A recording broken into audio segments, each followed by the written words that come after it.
Crisis de conciencia, segunda edición. Segunda edición en español, traducida de la cuarta edición en inglés. Primera impresión, año 2009. En la historia de una organización religiosa pueden ocurrir momentos definidores, tiempos y circunstancias particulares que permiten penetrar más allá de la apariencia exterior y discernir el verdadero carácter y espíritu especial dentro de una organización.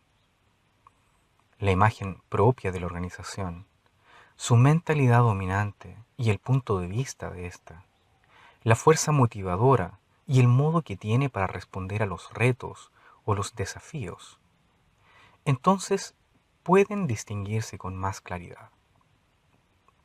Los factores que asoman pudieran haber estado en existencia en todo tiempo, dentro de la organización, pero estaban sumergidos hasta quizás en aparente contradicción con la apariencia exterior dada y con los principios que la organización profesa. Es posible que este momento definidor produzca un retrato que de modo perturbador difiere de la imagen que la organización ocupa en las mentes de sus miembros.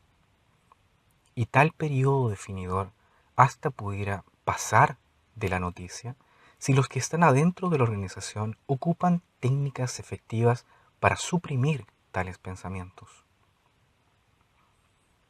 Los lectores del libro que aquí se presenta, en su mayoría tendrán por lo menos alguna familiaridad con la religión de los testigos de Jehová. Así que consideren ahora las siguientes declaraciones y pregúntese de dónde podrían venir las fuentes de estas expresiones y también respecto a su validez. El hombre carnal puede ver que un cuerpo organizado, con un propósito definido, es algo más o menos poderoso. Por tanto, estas personas tienen en consideración a las diversas organizaciones de las que hemos salido en obediencia a la llamada del Maestro. Pero es difícil que entiendan cómo un grupo de personas sin organización visible puede llevar a cabo alguna cosa de provecho. Al observarnos, nos consideran un puñado de charlatanes dispersos, una gente peculiar, con ideas y expectativas bien raras, pero sin un interés digno de mención. Siempre rechazamos el ser llamados por cualquier otro nombre que el de nuestro cabeza, cristianos, clamando continuamente que no puede existir división entre quienes de continuo están bajo su espíritu y ejemplo, como se nos da a conocer a través de su palabra. Cuidado con el asunto de organización. Es del todo innecesaria. Las normas de la Biblia son las únicas que se necesitan. No pretenda obligar la conciencia de otras personas y no permita que otros hagan lo mismo con la suya. Creer y obedecer es importante hasta donde se puede entender la palabra de Dios al día de hoy. Continúe haciendo esto y creciendo día a día en gracia, conocimiento y amor. Bajo la orden de nuestro amo, todos aquellos que han sido verdaderamente santificados, aunque sean pocos o estén aislados, están fuertemente unidos al Espíritu de Cristo, en fe, esperanza y amor, y por seguir los mandamientos del amo, se mueven al unísono para cumplir con su propósito. Pero tenga en consideración que Dios no depende del número de las personas. De manera que no importa cualesquiera nombres por los que puedan llamarnos, no reconocemos otro nombre que el único nombre dado bajo el cielo y entre los hombres, Jesucristo. Simplemente nos llamamos cristianos y no ponemos ninguna valla para separar de nosotros a cualquiera que crea en la piedra de fundamento de nuestro edificio mencionada por Pablo, que Cristo murió por nuestros pecados según las Escrituras, y aquellos para quienes eso no esté suficientemente claro, no tienen derecho al nombre de cristianos. Si se le pudiera asesorar y caracterizar estas declaraciones y principios presentados, entre los testigos de Jehová, la mayoría hoy día seguramente los clasificarían como de una fuente apóstata. La verdadera fuente, sin embargo, es la revista La Atalaya de años anteriores. El rechazo y el descartar los principios expresados en estas declaraciones constituyeron factores de una mayor transformación en el centro de un cuerpo de personas inicialmente unidas de un modo libre, sin ninguna estructura organizacional visible, resultando en una transformación en una organización muy centralizada, con un nombre especial y la pretensión del derecho exclusivo de ser vista como los genuinamente cristianos. Esa transformación ocurrió hace muchas décadas atrás. Sin embargo, el modelo que estableció permanece en efecto hasta este mismo día y aún ejerce una fuerza enormemente controladora. De manera similar, los eventos y circunstancias presentadas en el libro Crisis de Conciencia señalan a un momento definidor en tiempos más recientes, el cual, por muchos, puede ser tan poco conocido como son las citas previas tomadas de la revista La Atalaya. La evidencia presentada en esta segunda edición demuestra el impacto continuo de los eventos de este período a través de años sucesivos e incluso llegando a este siglo XXI. En vez de disminuir su pertinencia, los años que han pasado sirven más bien para realzar el significado de aquel período y sus eventos, y sirven para validar el cuadro que se desenvuelve, proveyendo ejemplos vivientes de un efecto correspondiente en las vidas de miles de personas. Por medio de ese fondo, de tal período definidor, es posible que usted pueda discernir una realidad que hoy es tan significativa y crucial como lo era al tiempo de la escritura original de este libro. Cuando hay quienes están en gran peligro de alguna fuente de la cual no sospechan, o están siendo extraviados por personas a quienes consideran sus amigos, ¿es falta de bondad advertirles de ello? Quizás estas personas prefieran no creer la advertencia, quizás hasta se resientan por ella, pero ¿lo libra esto a uno de la responsabilidad moral de dar esa advertencia?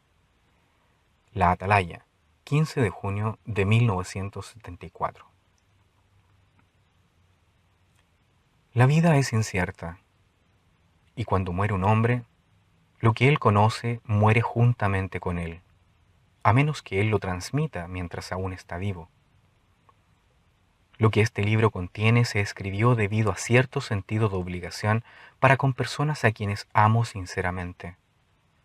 Con toda buena conciencia, puedo decir que su meta es la de ayudar y no la de herir. Si al leerse algunas de las cosas que se presentan causan dolor, también fue doloroso escribirlas. Se espera que el lector reconocerá que la búsqueda de la verdad nunca tiene que ser destructiva de la fe, que cada esfuerzo por saber y sostener la verdad fortalecerá la base de la fe genuina. Lo que hagan con esta información quienes la lean es, por supuesto, la decisión de ellos. Al menos se habrá dicho, y una responsabilidad moral se habrá cumplido. Capítulo 1. El precio de la conciencia. Nos guste o no, los dilemas morales nos afectan a todos. Es una parte agridulce de la vida de la que es difícil sustraerse. Pueden enriquecernos o empobrecernos y determinar la verdadera calidad de nuestra relación con los que nos conocen. Todo depende de nuestra respuesta a tales dilemas. Nos toca solo a nosotros elegir y es raro que eso suele ser un asunto fácil. Por supuesto, Siempre tenemos la opción de esconder nuestra conciencia en alguna suerte de caparazón de complacencia, seguir la corriente pasivamente y proteger nuestros sentimientos internos de cualquier asunto que pueda causar molestia. Y cuando surja alguna cuestión de importancia, en lugar de mantener una posición firme, podemos en efecto decir, no me voy a comprometer en este asunto. Quizás sean otros los que sufran daño y sean afectados, pero eso no me va a pasar a mí. Parece que algunas personas pasan casi toda su vida en una posición de comodidad moral cuando evitan definirse en cuestiones difíciles. Pero cuando todo ha pasado y la vida va concluyendo, seguro que es mucho mejor decir, por lo menos, he defendido una causa, que tener que reconocer no haber defendido nunca ninguna. A veces parece que las personas de principios y convicciones son una especie en extinción, algo que pertenece al pasado, pero que no es una realidad hoy día. A la mayoría de nosotros nos resulta fácil actuar en buena conciencia cuando los asuntos envueltos son de poca importancia. Pero cuando hay más envuelto y el costo es mayor, es más difícil resolver las cuestiones de conciencia, efectuar un juicio moral y aceptar las consecuencias. Y cuando el costo es muy grande, nos encontramos entonces ante una encrucijada moral que nos enfrenta a una verdadera crisis de conciencia en nuestra vida. Este libro trata acerca de esa clase de crisis, de cómo la gente se enfrenta a ella y el efecto que esta crisis tiene en sus vidas. Es verdad que las historias de las personas de las que se va a hablar en este libro tienen poco que ver con el gran drama de juicio por herejía de John Wycliffe, las intrigas producidas por la Casa Internacional de William Tyndale o el horror por la quema de un poste de Miguel Servet. Pero a su manera, la lucha y sufrimiento de las personas de las que vamos a hablar no han sido menos intensos. Pocos de ellos podrían haberlo expresado tan elocuentemente como lo hizo Lutero, quien mantuvo la misma posición que ellos cuando se dirigió a los 70 hombres que le juzgaban. A menos que se me convenza por el testimonio de las Escrituras o por la evidencia de la razón, ya que no creo ni en papas ni en concilios, puesto que a menudo han demostrado que se han errado y contradicho. Me sujeto a las Escrituras que he citado y mi conciencia se mantiene cautiva por la palabra de Dios. Y como no es prudente ni correcto actuar contra la conciencia, ni puedo ni me retractaré de nada. Así lo mantengo sin que pueda hacer ninguna otra cosa. Que Dios me ayude. Amén. Mucho antes del tiempo de estos hombres, 19 siglos antes, de hecho, los apóstoles Pedro y Juan se enfrentaron en esencia al mismo tipo de dilema cuando se encontraron frente al concilio judicial de los más respetados miembros de la que había sido la religión de toda su vida. A estos, francamente les dijeron, juzguen por ustedes mismos, si es justo ante Dios que les obedezcamos a vosotros más que a Él, porque nosotros no podemos dejar de decir lo que hemos visto y oído. Las personas acerca de las cuales escribo están entre aquellos a quienes conozco muy bien, personas que han sido miembros del grupo religioso conocido como los Testigos de Jehová. Estoy convencido, y así lo demuestra la evidencia, de que la experiencia de estas personas no es ni mucho menos singular, y que existen problemas de conciencia también entre personas de otras fes.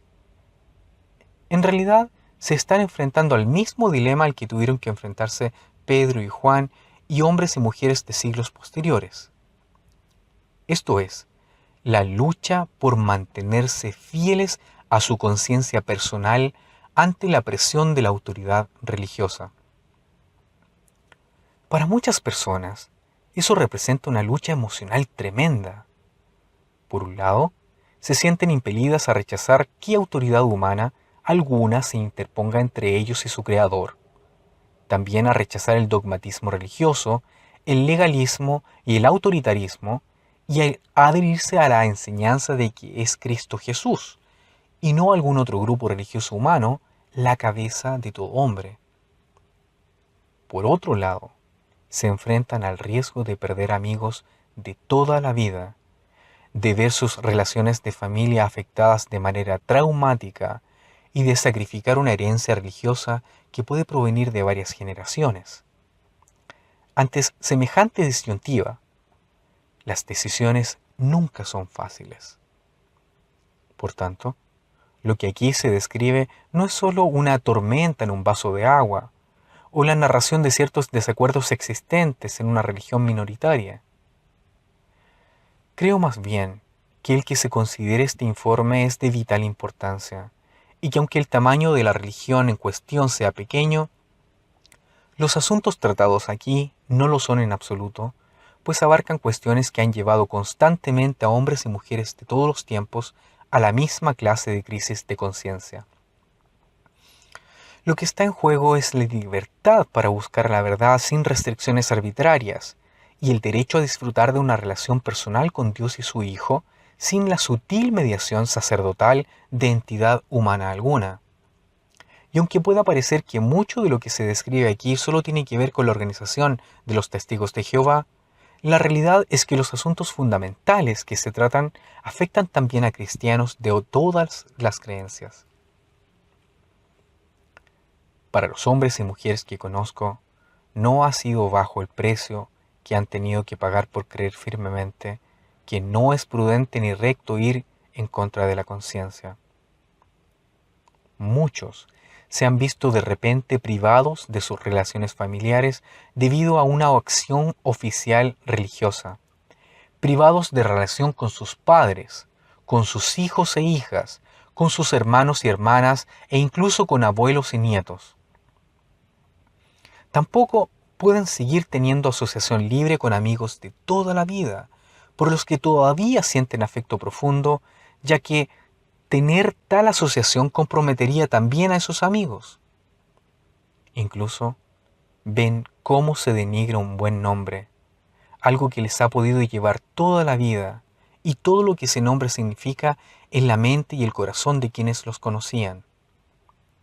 De ese modo, se les priva también de ejercer buena influencia en la gente que conocen bien en su comunidad, en su país y en todo el mundo. Quizá ni la pérdida material, ni el abuso o maltrato físico sean más difíciles de soportar que eso. ¿Qué es lo que puede mover a una persona a que ponga en riesgo todo eso? ¿Cuántos estarían dispuestos a hacerlo?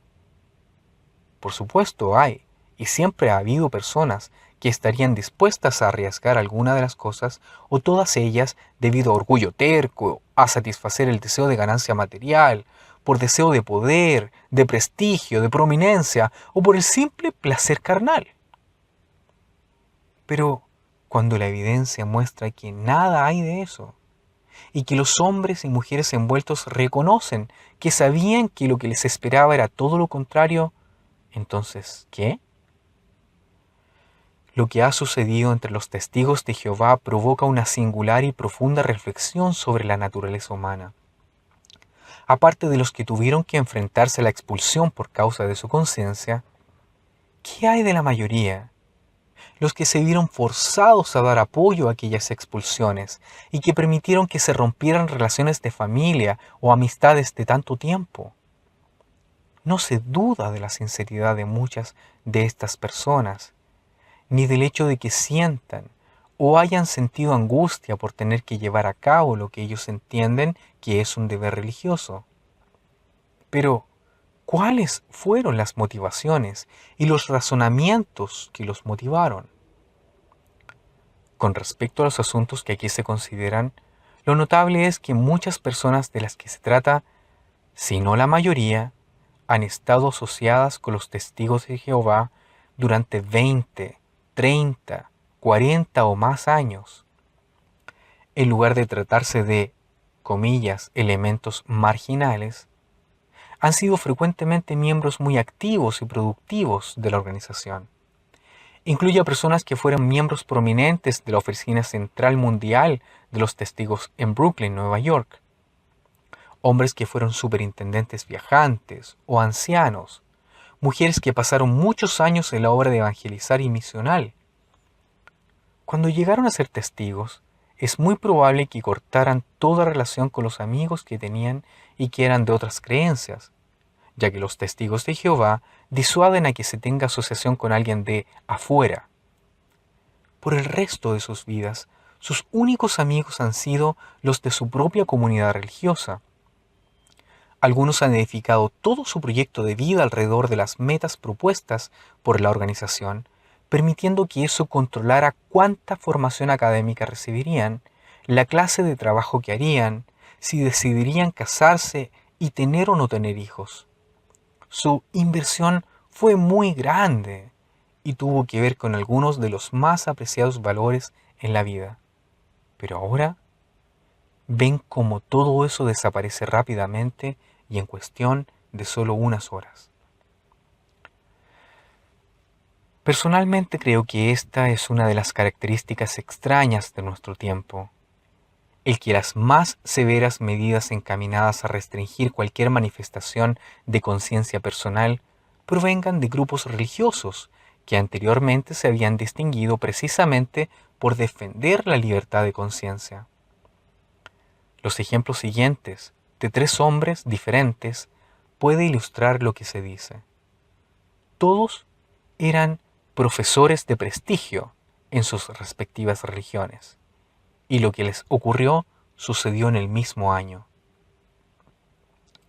Durante más de una década, uno de ellos escribió libros y regularmente pronunciaba discursos en los que atacaba al centro mismo de la estructura de autoridad de su religión.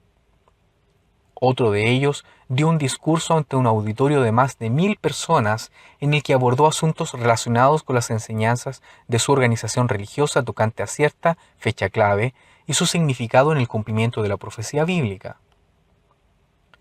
El tercer hombre no efectuó ningún pronunciamiento público semejante. Solo había manifestado diferencias de opinión en conversaciones privadas con amigos íntimos. Sin embargo, la severidad de la acción oficial que se llevó a cabo contra cada uno de ellos por parte de sus respectivas organizaciones religiosas fue la inversa a la seriedad de sus acciones. De hecho, el mayor castigo vino de la organización que menos hubiera esperado.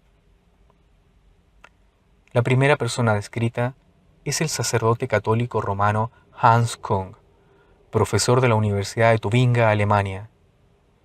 Después de 10 años de abierta crítica, en la que se negaba incluso a la doctrina de la infalibilidad del Papa y de los concilios de obispos, el Vaticano mismo tomó cartas en el asunto, y en 1980 este decidió remover su estatus de teólogo católico. Sin embargo, Kung todavía sigue siendo sacerdote y una figura prominente en el Instituto Universitario de Investigación Ecuménica. Incluso los estudiantes para el sacerdocio que asisten a sus discursos no están sujetos a disciplina eclesiástica. La segunda persona es el profesor australiano Desmond Ford, adventista del séptimo día. Su discurso ante un auditorio de unas 1000 personas en una universidad de California, en el que habló sobre la enseñanza adventista relacionada con la fecha de 1844, le condujo finalmente a una vista judicial en su iglesia. Se le concedió ausentarse por 6 meses para preparar su defensa y en 1980 se reunió con 100 representantes prominentes que durante unas 50 horas escucharon su testimonio. Entonces, los oficiales de su iglesia decidieron removerle de su puesto como profesor, despojándole también de sus estatus como ministro de religión. Pero no fue expulsado, aunque ha publicado sus opiniones y las sigue tratando en círculos adventistas. El tercer hombre es Edward Dunlap, que fue por muchos años el registrador de la única escuela misional de los Testigos de Jehová, la Bíblica Escuela de Galaad de la Watchtower, y uno de los principales colaboradores en el diccionario bíblico de la organización Ayuda para entender la Biblia, que ahora se llama Perspicacia para comprender las Escrituras. Fue también el escritor de su único comentario bíblico, Comentario sobre la Carta de Santiago. Él había expresado de un modo privado con amigos de mucho tiempo su opinión diferente con respecto a ciertas enseñanzas. En la primavera de 1980, un comité de 5 hombres que no formaba parte del cuerpo gobernante de la organización se reunió con él en sesión secreta durante unas cuantas horas para interrogarle sobre sus puntos de vista. Después de 40 años de asociación, Dunlap fue despedido de su trabajo y de su hogar en la sede internacional y expulsado de la organización. Así que, la organización religiosa, que para muchos ha sido durante mucho tiempo símbolo de autoritarismo extremo, mostró el mayor grado de tolerancia hacia su profesor disidente. Sin embargo, la organización que más se ha enorgullecido de su lucha por la libertad de conciencia es la que mostró menos compasión. Encontramos aquí una paradoja. A pesar de su intensa actividad de testificar de puerta en puerta, la realidad es que la mayor parte de la gente sabe poco acerca de los testigos de Jehová, a excepción de su posición con respecto a algunos asuntos de conciencia. Han oído de su firme compromiso de rechazar las transfusiones de sangre, de que rehúsan saludar a la bandera o emblemas parecidos, de su firme objeción a efectuar el servicio militar, o de oposición a participar en cualquier clase de actividad o función política. Quienes están familiarizados con casos legales saben que los testigos han llevado unos 50 casos al Tribunal Supremo de los Estados Unidos en defensa de su libertad de conciencia, incluido su derecho a llevar su mensaje a personas de otras creencias, y que por ello se han encarado a gran oposición y a muchas objeciones. En los países donde las libertades constitucionales los protegen, son libres de ejercerlas sin molestia alguna. Sin embargo, en otros han experimentado persecución severa, arrestos, prisión, acosos, palizas y proscripciones oficiales prohibiendo su literatura y predicación. Entonces, ¿por qué ocurre hoy día que si una persona miembro manifiesta una opinión personal diferente sobre las enseñanzas de la organización, es casi seguro que puede enfrentarse a un procedimiento judicial a menos que se retracte y que puede incluso ser expulsada?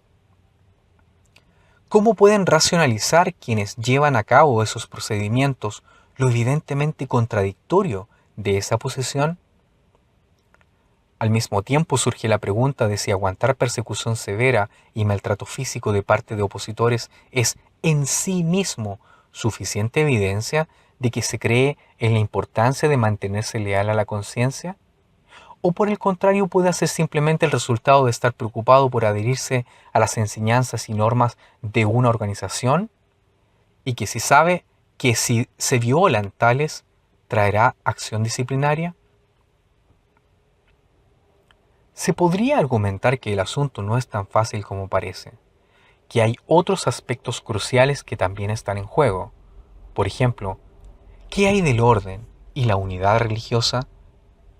¿Qué hay de la necesidad de protegerse de quienes extienden enseñanzas falsas, divisivas y perniciosas, y sobre el respeto apropiado a la autoridad? Hay que reconocer que ignorar esos factores significaría mostrar una actitud ciega, extrema y poco equilibrada. ¿Puede poner a alguien en tela de juicio el hecho de que, cuando la libertad se usa mal, puede conducir a la irresponsabilidad y al desorden y desembocar incluso en confusión y anarquía? De igual modo, la paciencia y la tolerancia pueden llegar a ser una excusa para la indecisión, la inacción o para rebajar toda norma establecida. Incluso el amor puede llegar a ser mero sentimentalismo o una emoción equivocada que se niegue a hacer lo que es necesario y que provoque con ello malas consecuencias. Todo eso es cierto, y es lo que suelen esgrimir a quienes les gustaría imponer restricciones a la conciencia personal por medio de la autoridad religiosa. Sin embargo, ¿Cuál es el efecto cuando la guía espiritual se convierte en dominación mental e incluso en tiranía espiritual? ¿Qué ocurre cuando las buenas cualidades de unidad y orden se sustituyen por exigencias de conformidad institucionalizada o régimen legalista? ¿Qué ocurre cuando el respeto apropiado a la autoridad se convierte en servilismo, sumisión incuestionable o abandono de la responsabilidad personal ante Dios en la toma de decisiones que se basen en la conciencia personal? Si no se desea que este asunto se distorsione o se represente mal, se deben considerar estas preguntas. Lo que sigue en este libro ilustra de modo muy gráfico el efecto que tienen estas cosas en las relaciones humanas, las posesiones y acciones insólitas que toman las personas por ver solo un lado de la cuestión y los extremos a los que llegan por mantener esa actitud. El carácter de la organización y el espíritu manifiesto de los años 80 ha continuado sin cambio alguno durante los 90 y todavía sigue siendo el mismo en este año 2009 y 2014. Creo personalmente que lo más valioso al reflexionar sobre todo esto es que puede ayudarnos a discernir con claridad cuáles fueron los asuntos fundamentales que estuvieron envueltos en los días de Jesucristo y sus apóstoles, y entender cómo y por qué se produjo una desviación tan trágica de sus enseñanzas de modo tan sutil y relativamente fácil y en un periodo de tiempo tan breve. Y quienes están afiliados a otras religiones y que con rapidez juzgan a los testigos de Jehová, harían bien primero en preguntarse sobre ellos mismos y sus propias afiliaciones religiosas a la luz de los asuntos envueltos y las actitudes básicas que subyacen en las posiciones y acciones que se describen.